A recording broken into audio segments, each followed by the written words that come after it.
Hi there, I'm David Harvey. I'm here with John Andrews, and this is the Two Texts podcast. In this podcast, we're two friends in two different countries, here every 2 weeks, talking about two different texts from the Bible. This, however, is our launch series, so we're bringing you a daily episode of the two of us talking about the parables of Jesus. This is episode 12, and it's called Grace Makes You Worth It. Okay, John, so it's great to be back with you. And I was just reflecting after our last podcast that we did, where we talked about, towards the end, we talked about self-righteousness and this desire to justify yourself in that parable of the tax collector and the Pharisee. And that sense of this quest for justifying ourselves and the quest to establish that I'm playing by all the rules and look at what I'm doing and almost what you might call a sort of guilt management system. How do I prove to everybody that I'm doing enough? And perhaps, John, there's even a sense of how do I prove to myself that I'm doing enough? And so I think we often talk about righteousness and self-righteousness, and we might go, well, that's old-fashioned biblical language. But if I talk about the question, am I enough? That's a 21st century sure. zone of terror, right? For some people, for most people, it's, oh, am I enough? That's a really quite terrifying question, right? And then Jesus tells a parable. And this parable, like, John, I have, since we started this Jesus series, I've been so excited for the day that we would get to this parable. So this is the parable in Matthew chapter 20, and it begins at verse 1. And I'm not even going to tell you what parable that is if you're listening. Just listen to John read this and let the drama of this parable just roll out in front of you. So, John, take us away. For the kingdom of heaven is like a landowner who went out early in the morning to hire men to work in his vineyard. He agreed to pay them a denarius for the day and sent them into his vineyard. About the third hour, he went out and saw others standing in the marketplace doing nothing. He told them, "You also go and work in my vineyard, and I will pay you whatever is right." So they went. He went out again about the 6th hour and the 9th hour and did the same thing. About the 11th hour, he went out and found still others standing around. He asked them, "Why have you been standing here all day doing nothing?" "Because no one's hired us," they answered. He said to them, "You also go and work in my vineyard." When evening came, the owner of the vineyard said to his foreman, "Call the workers and pay them their wages, beginning with the last ones hired and going on to the first." The workers who were hired about the 11th hour came and each received a denarius. So when those who were hired first came, they expected to receive more. But each one of them also received a denarius. When they received it, they began to grumble against the landowner. "These men who were hired last worked only 1 hour," they said, "and you have made them equal to us, who have borne the burden of the work and the heat of the day." But he answered one of them, "Friend, I'm not being unfair to you. Didn't you agree to work for a denarius? Take your pay and go. I want to give the man who was hired last the same as I gave you. Don't I have the right to do what I want with my own money? Or are you envious because I am generous?"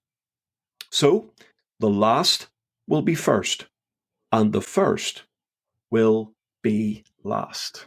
Yeah, lovely. That is just fire from Jesus, right? It's fabulous. It's even funny reading it. I mean, as you read it, you're sort of going, this is like, you're trying to contain the humor as you are reading this. And of course, I'm thinking, as a preacher, communicator type person, I'm thinking of the reaction of the crowd and the reaction of the disciples as he's talking this stuff, and they would be, "What? What? He did what?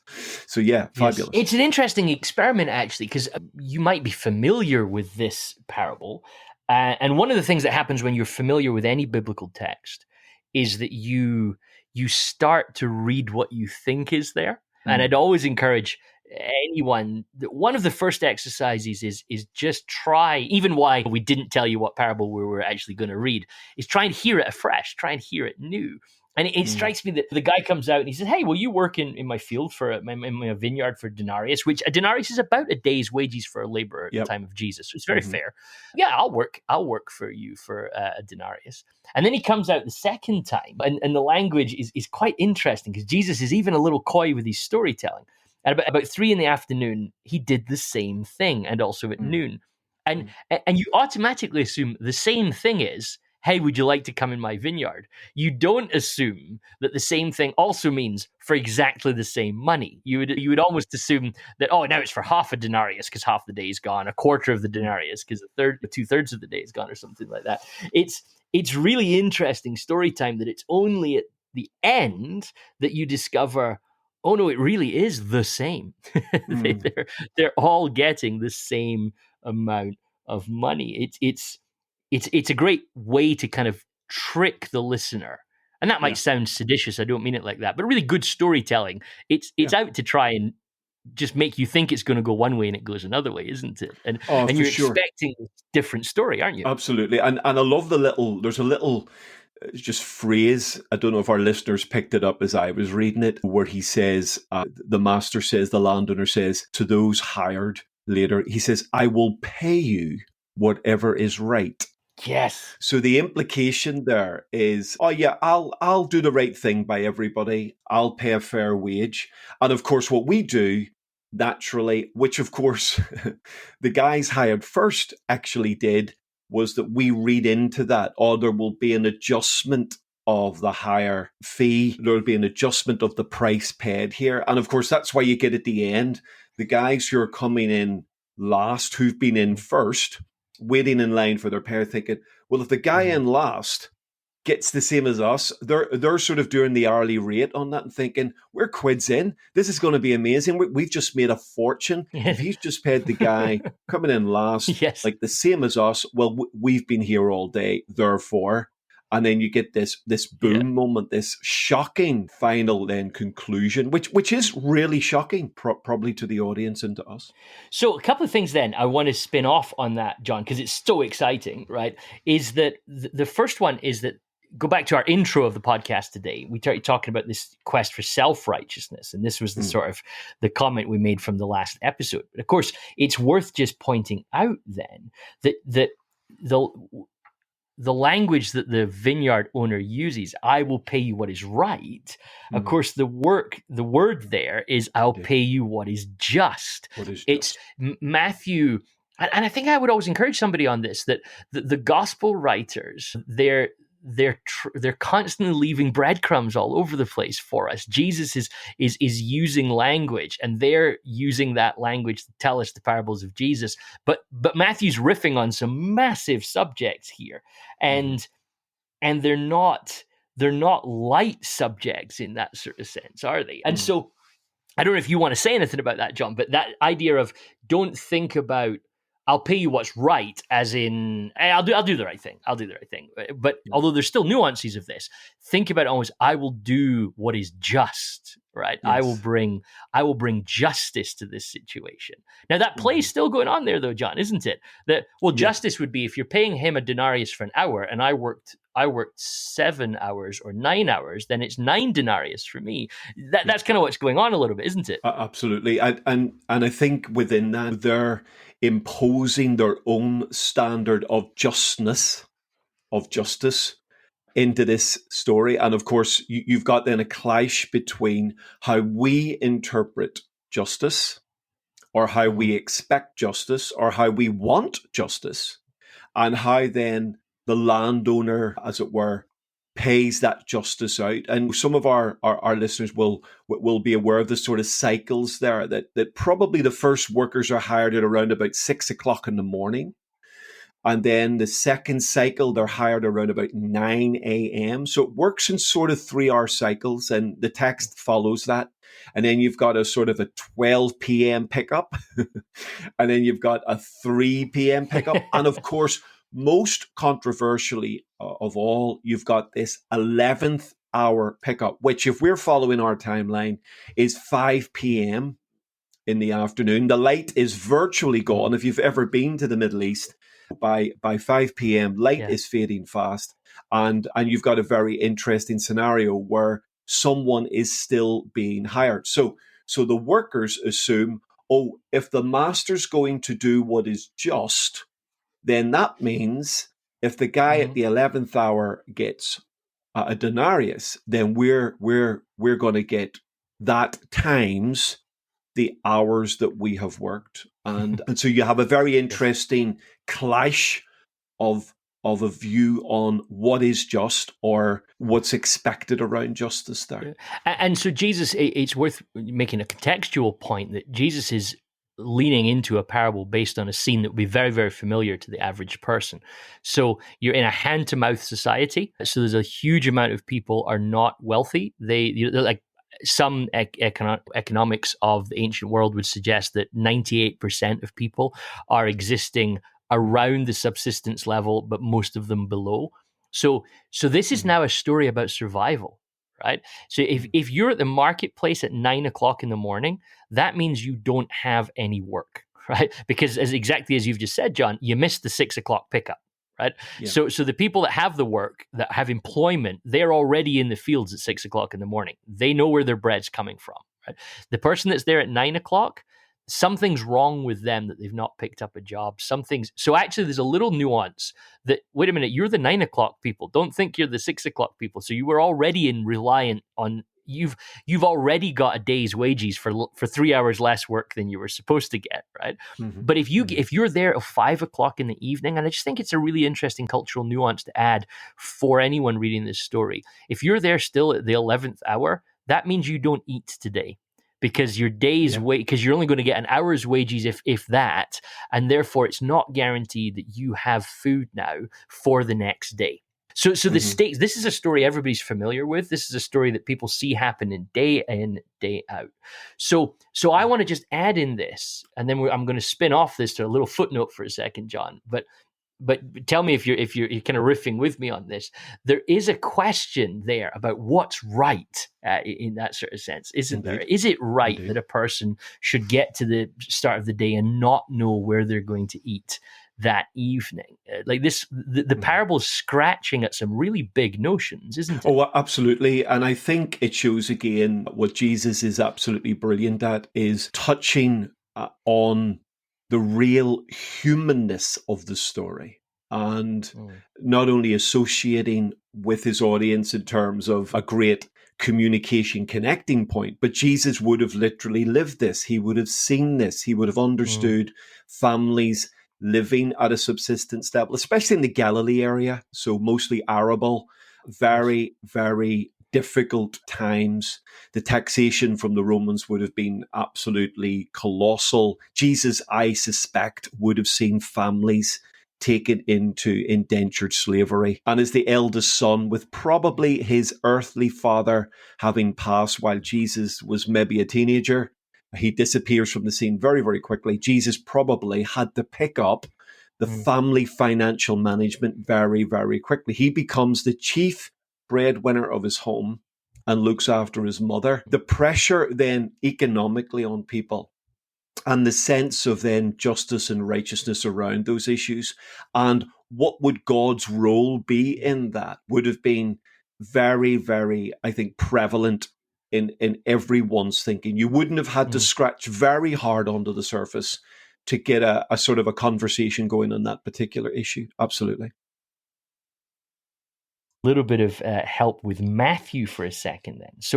So I will do what is just, okay? I will do what is right or righteous. Well, what do you think righteous means? Well, we would naturally go, well, righteous must mean, justice must mean if you work the whole day, you get a whole day's salary, and if you work the 1 hour, you get 1 hour's salary. But interestingly, there's a principle that sometimes people talk about the principle of first mention, that sometimes within an ancient book, sometimes one of the interesting things to do is when you're looking at a particular word, how is that word being used throughout this book, right? So before you just jump off and grab a dictionary and say, what does this word mean in the Bible or the ancient world? Actually, that question of, but what does it mean to Matthew, right?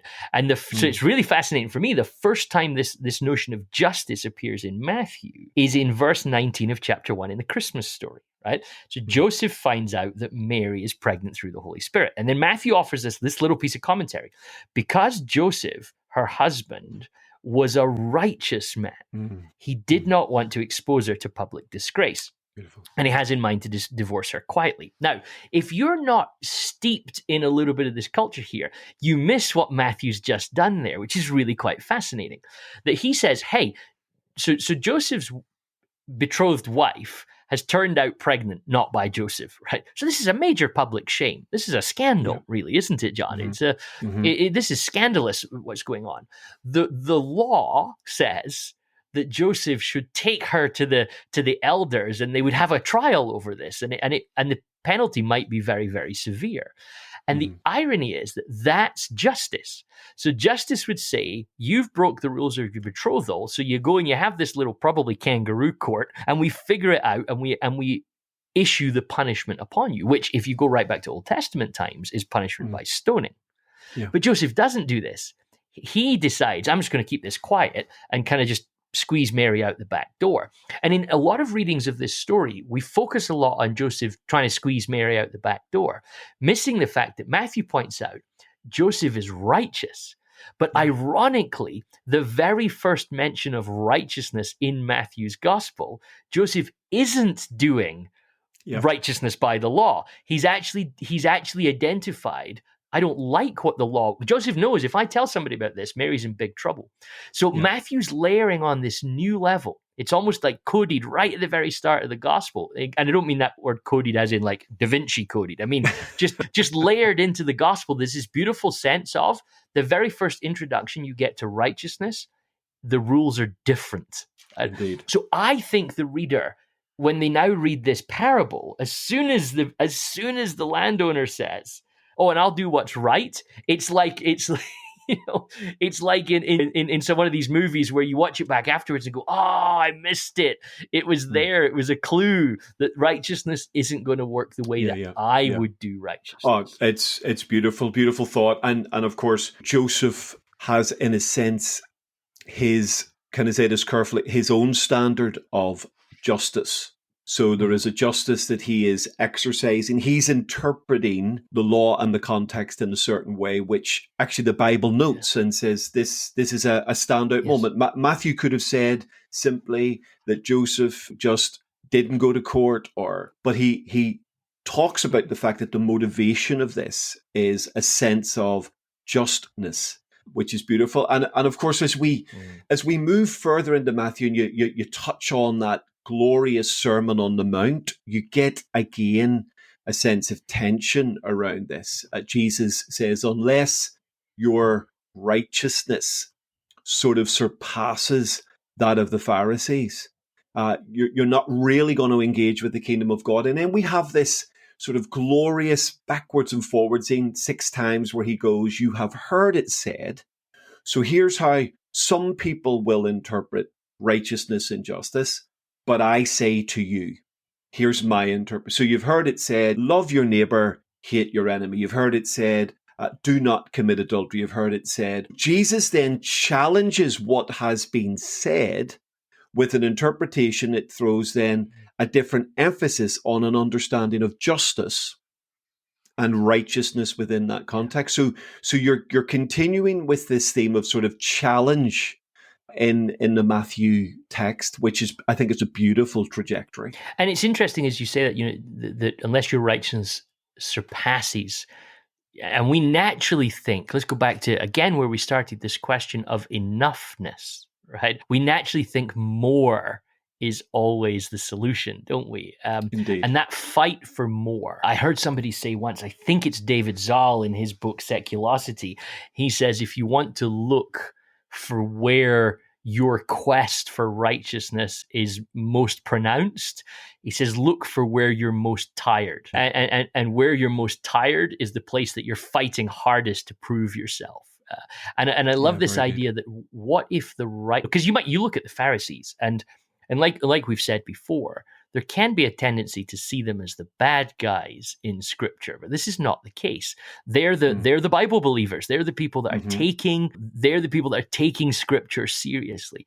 So when you hear Jesus say, "You got to have better righteousness than them," you go like I can't do that. How does that even work, right? Yeah. So you start to realize that what Jesus is saying is not better more, but it's better different, isn't it? Absolutely. It's Absolutely. And that to me is so often what we see in Scripture. Indeed. Is that Jesus isn't saying, "Oh, well, I'm just going to take the game and turn it up to 11 to make it even harder."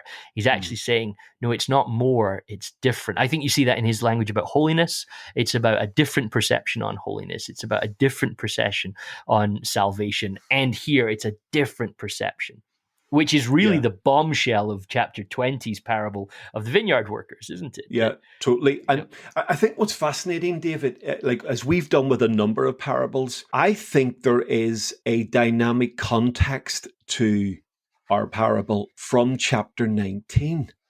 And in chapter 19, if you look at a modern translation of the Bible, there's a story that's generally entitled The Rich Young Man. Starts from around about verse 16. Interestingly, in the Matthew version, follows a little story about Jesus and children, and that keeps popping up in our conversations that we've been having. But of course, you've got this incredible story of this rich young man who essentially comes to Jesus and asks the question, what do I need to do to have eternal life? And in fact, Jesus sort of doesn't initially answer the question, because the young man says, teacher, what good thing must I do to get eternal life? And he says, why do you ask me about what is good? Jesus replied, there is only one who is good. If you want to enter life, obey the commandments. And so Jesus sort of gives the standard, okay, here's the commandments, obey them sort of answer. But then the young man goes, well, which ones? Now, the answer of Jesus is stunning in that of the 10 great commandments, the 10 great words of Jesus, Jesus refers to 5 of the 6 human commandments. So just to go through them for our listeners, he says, do not murder, do not commit adultery, do not steal, do not give false testimony, and honor your father and mother, almost in sort of reverse order. It's quite funny how he does that. And you've got, now, the real sharp listener among us will spot which one he has not referenced, which is the command of do not covet your neighbor's stuff. Essentially. And it's the 10th commandment, actually. So you've got this big moment where Jesus goes, he says, well, which ones do I need to keep? And Jesus says, well, here they are. And he lists 5 out of the 6 and doesn't reference covetousness in the context of material gain. And the young man responds and he says, but all these I have kept, right? Serious that. All these I have kept. What do I still lack? All right. And it's like at that moment that Jesus goes, okay, let's get to the one commandment I didn't reference. I was trying to confront you gently. I was trying to show you by the one I left out that that's what you needed to pay attention to. But now you've cornered me. Well, what do I still lack? And it's like then that Jesus moment says, where somebody, you turn over the test paper and there were 6 areas for the test and you were really weak on one of them and the 5 questions are not on the area you're weak in, right? And it's like, bonus, I passed. And then Jesus goes, bonus question, area 6. Yes, absolutely. And Jesus says, well, if you want to be perfect, interesting word there, complete, whole, leaning into this idea, well, you've just told me that you've kept the whole law. I mean, you said, I've kept all these things, right? So again, remember our nuanced conversation where we're talking about self-righteousness. We're talking about people leaning into their own sense of justice, their own interpretation of this. He's just said to Jesus, well, I've kept all those.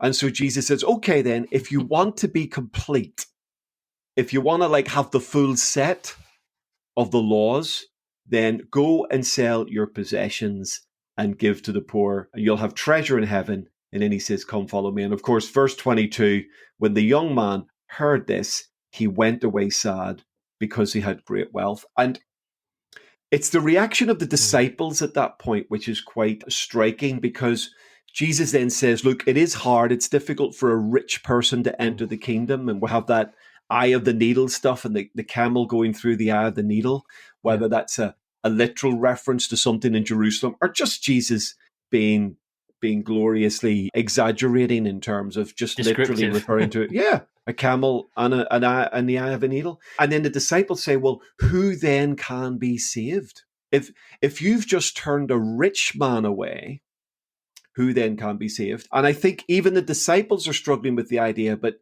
wealth is a sign of God's blessing. This man is clearly a good man. He's kept the law. And yet you're telling us he's not complete. It's not as it should be. And he's walked away and you've let him go. And of course, as Jesus brings that to a conclusion, then that's when he says to his disciples right at the end of that, but many who are first will be last, and many who are last will be first. The very last verse of chapter 19, which is a complete echo of chapter 20, verse 16, which is the end of our parable, where Jesus says at the end of our parable, so the last will be first, and the first will be last. So I think somehow, David, there's a link there. Is the link Jesus challenging people's view of their own sense of righteousness? And for this rich young ruler, his righteousness is affirmed by his wealth, that actually I'm a wealthy person. This is a sign that God has blessed me. It's a sign I'm a good person. I've kept the law. All the laws you listed, I've kept. And Jesus then pushes back on him and says, look, you actually think you're first, but you're in danger of being last. And those who maybe don't see themselves in the light that you see them, who are feeling that they're last, they're going to be promoted to the first. And I think there's something in that which leans into this parable of the vineyard. Because if you look at verse 20, it feels like a natural next stage. For the kingdom of heaven is like. And it almost feels to me that Jesus is carrying on that conversation. For me, it's classic Jesus, isn't it? I'm going to say something really controversial. It's going to be hard to get your head around. And just in case you've not entirely grasped what I was about to say that's really controversial, here's a really controversial parable to help you understand the really controversial thing I just said. Now, and so the two connecting points for me that are interesting is this line from the landowner in verse 15 of chapter 20, right? So it's one of my favorite lines in the whole of Jesus' parables. It translates in some translations generally, are you envious because I am generous, right? So you've had one parable, one interaction where the question is, well, let's talk about your covetousness then. Really, let's talk about your envy. Let's talk about how, and just think about the beautiful tie-in of what we're talking about here, John. Talk about how you don't have enough money, right? So you've not committed adultery, you've not killed anyone, you've honored your father and mother, but you don't have enough, do you? Like if you were to switch this into modern day language, a guy comes to Jesus, he goes, I've done this, I've done that, I've done the next thing. And Jesus says to him, but do you have enough? If you can stop worrying about whether you've got enough and come follow me, then you'll inherit eternal life. And the man goes away sad because he didn't have enough. Right? So then we flip now to a new parable. And in the parable, all of a sudden it seems like gifts are being given out indiscriminately now. They're not being given out according to the rules. Like Jesus is saying, like, imagine this situation. Imagine an employer who then just paid everybody the same, right? Regardless of what work they did. Well, that can't be right. We struggle with that. No matter what way you look at this is going to cause somebody a problem. And then Jesus comes back to us. Well, let's go back to this question of envy. Has your envy come because I'm generous, right?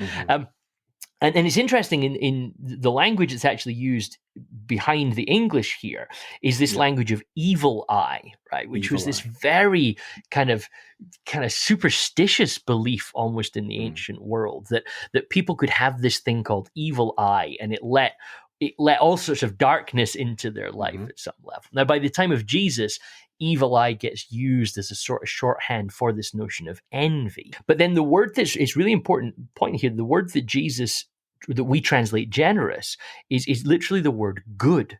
Right? And this idea of goodness in the ancient world always was connected to notions of charitableness and charity. Yeah, So when yeah. you hear the fruit of the Spirit is love, joy, patience, and one of them is goodness, it's about good works. They're about what do we do.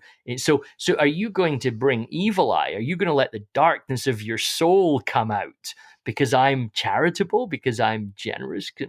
And you now realize, I think the connection bounces its way along, that we're realizing it's almost hung in the disciples' questions. Well, wait a minute then. What about us? How do we inherit the kingdom? Because we're clearly not blessed because we're poor, right? We don't even have anywhere to stay, Jesus. So our case to prove that we are blessed is really limited, right? But bearing in mind everything's getting turned upside down in the Gospels, isn't it? So how do we? And then Jesus gives the question, well, it's impossible. But with God, nothing's impossible, right? It's only possible with God. So now you start to see, this has been my take on this. Now you start to see the point that Jesus is making to the young rich man is, what must I do to inherit eternal life? We're back to the same question that we talked about in the Samaritan episode. Well, if you want something to do, says Jesus, here's something to do. Give all your money away, right? Just give it all away and give it to the poor. But the point is, I think when you see the second part of this conversation that Jesus has with the disciples, is then actually that wouldn't even work either. It's actually impossible unless grace finds us. So now you go to this parable, what's the kingdom of God like? Well, it's just going to look absolutely unfair if you think that the things that you do are activating the reward. And it's interesting, the language of wages is also the language of reward in the Greek. So it's quite fascinating, the sense of, you thought, like I'm putting words in the landowner here. Oh, wait a minute, I get what's going on here, says the landowner. You thought that you came here and you earned the reward based on what you did for the day. That was completely wrong. You were just here. I'm the one that gives out the generosity. I'm the one that's pouring this out. You could have hung around till 5 o'clock and come in at the last hour and you still would have found me to be generous. So again, it's that beautiful twist of Jesus, that the key character isn't the person fighting for the righteousness, isn't the person trying to earn it, the person seeking enoughness. It's the characteristics of the vineyard owner that's actually the key point. Oh, totally. And in fact, as you were talking there about evil eye, in the context of that literal translation, it totally flipped me over back to the Sermon on the Mount again, where Jesus references this very idea. He says in Matthew 6, I just flipped it up. It's just incredible. Don't store up for yourselves treasures on earth where moths destroy and thieves break in and steal, but store up for yourselves treasures in heaven where those things don't happen. For where your treasure is, there your heart is. And then he says this, the eye is the lamp of the body. If your eyes are healthy, your whole body will be full of light. But if your eyes are unhealthy, your whole body will be full of darkness. And then he concludes by this idea, no one can serve two masters. And it's either you hate the one and love the other, devoted to one and despise the other. You cannot serve both God and money. And within the Hebrew culture and Hebrew language, the idea there would be of ayin tovah, good eye, and ayin ra'ah, bad eye. And it's literally this, it's a literal translation. It's this idea that you are seeing the world a certain way. And I think that's at the heart of Jesus' great challenge, and why the parables are such a tool in that. He's constantly trying to help his audience see differently. So the rich young ruler comes to him. He sees things a certain way. Jesus is trying to flip that. The parable of the workers in the vineyard, they see the application of what is right and just a certain way, but the master does it a different way. And what's really fascinating, David, I remember when we were talking about Luke 15 and the parable of the lost things, and you really got quite excited about verse 2 and the murmuring of the Pharisees. And of course, we get this exact Yes. idea from these group of workers that they murmured, literally murmured against. It's quite strong, isn't it? They murmured against the landowner. It's not just, oh, well, difference of opinion. Yeah. This is a serious controversy within that. And even how the landowner responds when he calls him friend, it's not really a term of friendship. It's also, hey, mate. In Belfast, with a hey man, hey, mate. It's like friendly, Yeah. but you're not my friend. So even the language of the landowner sort of responds to the murmuring of these people. And they're murmuring because they can't see how this is just. They cannot see how this is fair. Yes. So flip that back to the rich young ruler. The disciples cannot see how this kingdom's going to work if you're going to turn down rich young rulers who keep the law. All right, he's struggling on one of the commandments, but who doesn't struggle? But of course, that wasn't the point Jesus was making. Jesus wasn't saying, hey, you haven't really kept all the laws. He's saying, you actually can't keep the law. The whole point of this is, if you think your righteousness and justice, well, your righteousness is down to your ability to keep the law, and therefore God's justice to you is because you keep the law, you're completely missing the point. And as if to make that point, he says, here's the bloke turning up at 5 o'clock in the afternoon, and he gets paid exactly the same as the guy who rocked up at 6 o'clock in the morning. That is not fair, yet it is just.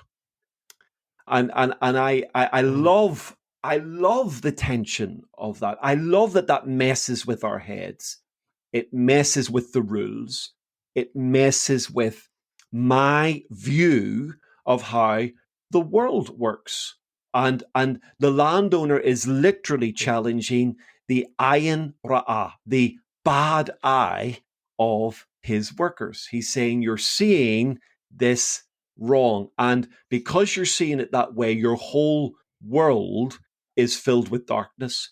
Whereas if you see it my way, your world will be filled with light. And I in Matthew's gospel, I cannot fail but see that link back to Matthew chapter 6. I think that's hanging around in there, David. It's interesting. I was just thinking of Proverbs 22, verse 9. Familiar would be to Jesus and his listeners. The person with a good eye will be blessed, for he shares his bread with the poor. You know, there's that kind of, again, digging into that notion of the connections that are going on there. And if you are on a quest for self-righteousness, the problem is, even if you do get it perfectly right, you see yourself as a 6 a.m. worker, and you therefore judge yourself badly against the 5 p.m. workers. And you see that, like, there's a terrifying phrase in here. If you've committed your life to be the best, and you've committed your life to do everything correctly, and then this, you have made them equal to us. Chapter 20, verse 12. Wow. You have made them equal to us. At the heart of the human soul, one of the things of grace that terrifies us is exactly that. Absolutely. No, it's brilliant. I think that is one of the most powerful statements. As I was reading it, I tried to emphasize that statement. You have made, so our nuance, the older brother and the pig-hugging brother of Luke 7, of Luke 15, you've got this son of yours. It's an echo of all of that language. It's how dare you? How dare you? How dare you associate, the Pharisee and the tax collector? I'm glad I'm not like him. And this is I think the great challenge that I think is coming across in both the story of the young rich ruler, as he's often called, into this parable. The rich young ruler actually sees himself as positioned, as worthy of this position, as someone who is not even like the followers of Jesus. He's better than the followers of Jesus. He's better educated. He's a better social standing. And actually his social standing leans into the fact that he's blessed by God. And Jesus says, I'm sorry. This is not how this works. Yeah. It doesn't work like this. And I love what Capon said, and I know you love Capon. So I had a look at his chapter on this parable. And David, there is a quote that is just world class. He says this: if the world could be saved by bookkeeping, it would have been saved by Moses, not Jesus. Boom! Mate, that's so good. and that's I think see, bookkeeping in both of these stories would give us a different answer. Yes. Wouldn't it? Like, bookkeeping for the rich young ruler means he's in, and like even some of the disciples of Jesus, there's no chance they're going to be in, because at multiple levels they are last. Yeah. Whereas at societal level, he's first. All right. And then bookkeeping, when it comes to the parable of the workers in the vineyard, the guys that rock up at 6:00, they are like stonkingly happy because they're going home with a barrel full of money. if it's a denarius for the last hour of the day. But that's not how it's working. And the last one ends up being first. And in the same way that Jesus says to his young disciples, because Peter says, look, Lord, we've given up everything for you in comparison to this situation with the rich young ruler. We've let go of it. And Jesus said, listen, if you've let go of it, then God will reward you. Stay the course, walk, because the last will be first and the first will be last. Because bookkeeping is not going to balance the books. It's the justice, generosity, grace, and righteousness of the landowner, of the Lord of the law himself, who will balance the books ultimately. And I just, wow. Like, for me, the writer extraordinaire when it comes to this in modern times is John Barclay. He's written this beautiful little booklet in the Grove series. I think it's like 30 pages long. You just Google it. It's called Paul and the Subversive Power of Grace. And he does this thing, like anybody could read it. It's Barclay's in 30 pages. He's taken a book that he wrote, which I think is about 700 pages long, and he's distilled it down into 30 pages. I mean, there's a work of genius. Absolutely. I think anybody should buy this book. I think it's a matter of pennies in that sense. You can buy the ebook of it, or you can buy it in the print copy, and he will help you wrestle with what's actually going on in this parable. He looks at it throughout the whole New Testament as the subversive power of grace. Right? This word can be obviously be misused, but the grace that Jesus is presenting us to us here is subversive, right?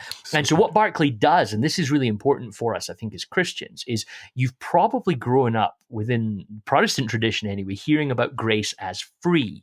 Right. And what we've done is we've come to the conclusion that free means no strings attached. Right. Yep. And free means without cost. But actually, if you look at the New Testament, what it means by grace being free is it really means unmerited. Right? Yeah. So Barclay's phrase that he uses is that to understand whenever the Bible talks about grace in the New Testament, it's a gift given without regard to the worth and value of the person receiving it, right? And that's what's going on in this parable. Well, wait a minute, we've done this. We've worked the whole day. Well, wait a minute, this generosity, are you envious because I'm generous? This generosity isn't based on who you are. It's based on who Jesus is. So good. So I've tried to explain this like this, John, with a little kind of hopefully memory piece with someone. And so I'd say it like this: it's the transition from because and therefore to despite and nevertheless. Right. So because and therefore, that's the world we live in. Right. That's how we even do gifts. Hey, John, here's your gift. Because it's your birthday and because you're my friend, therefore I have bought you this gift. Okay. At which point, a few months later, you come back to me and you go, oh yeah, because you are also my friend and because it is your birthday, therefore I have now bought a gift to you. Right.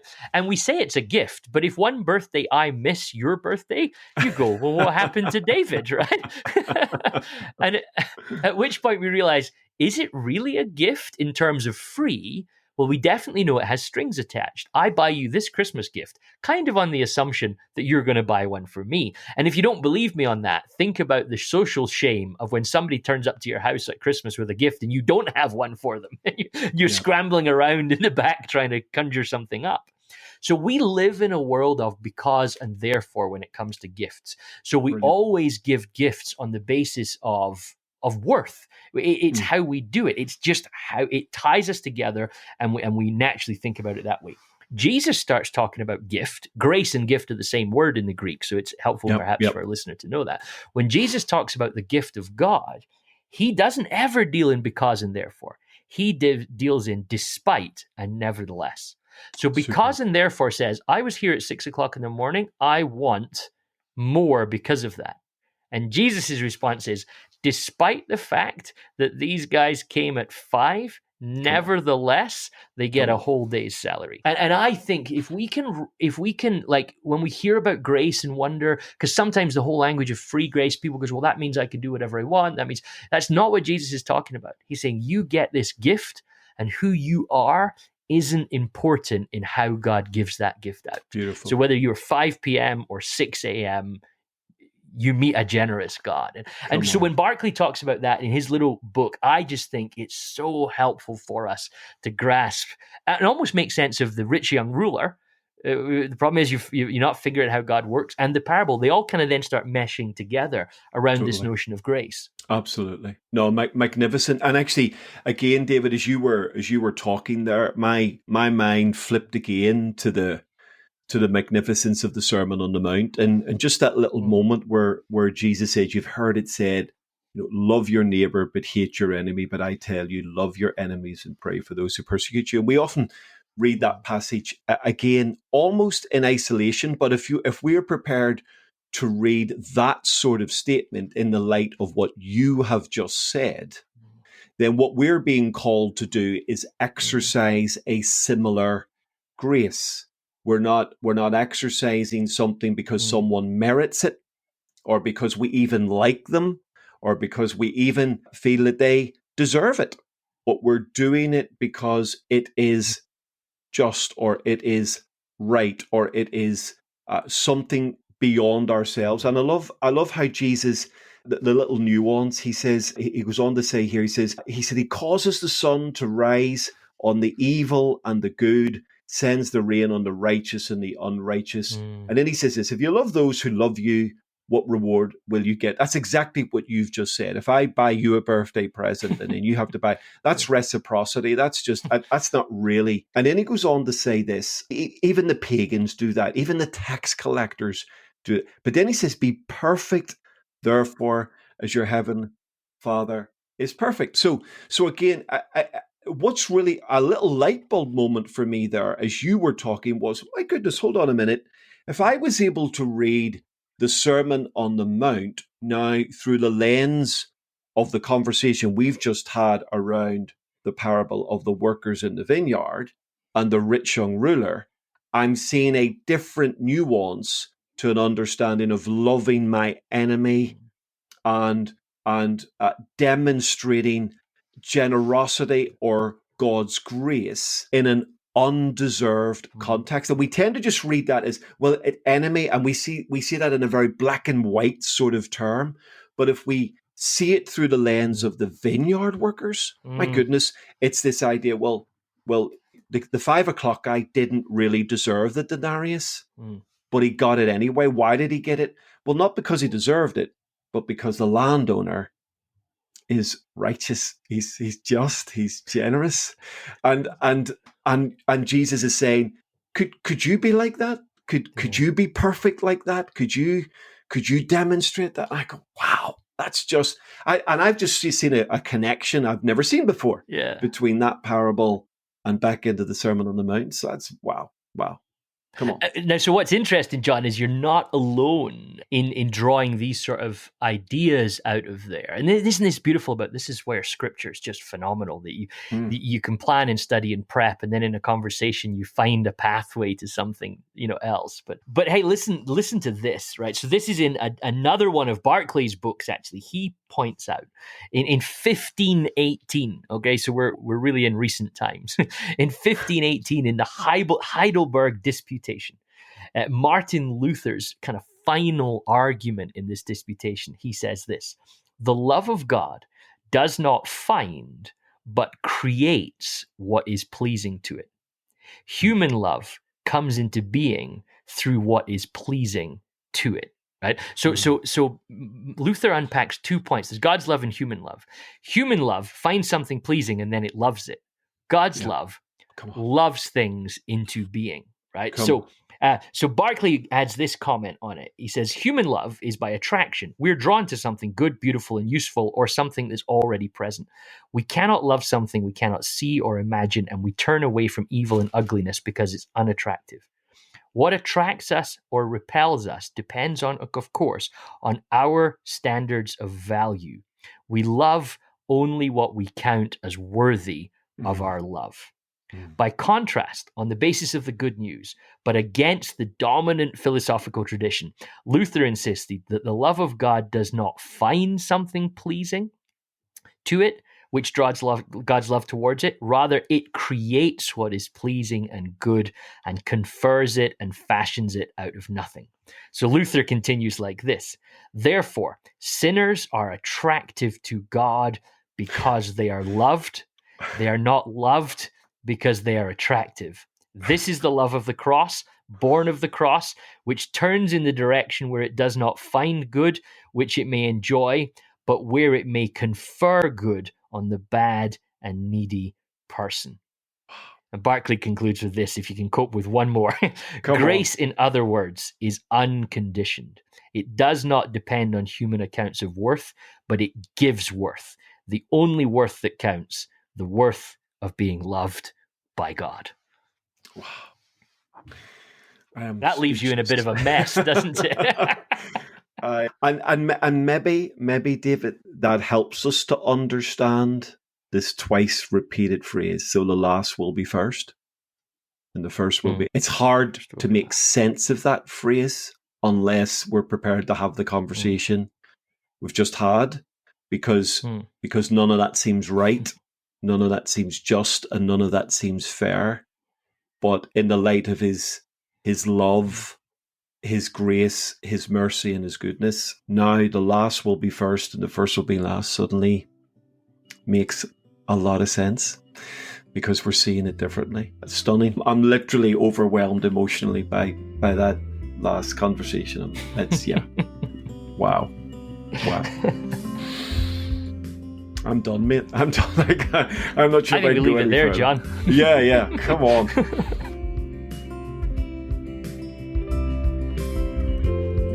Okay, so that was episode 12. Thanks so much for listening, and we hope you enjoyed it. If you want to get in touch with either of us about something we said, you can reach out to us on podcast@twotext.com. or by liking and following the Two Text Podcast on Facebook, Instagram, and Twitter. If you did enjoy the episode, we'd love it if you left a review or a comment where you're listening from. And if you really enjoyed this episode, why not share it with a friend? Don't forget, you can listen to all our podcasts at twotexts.com or wherever you get your podcasts from. But that's it for this episode. We'll be back tomorrow. So until then, goodbye.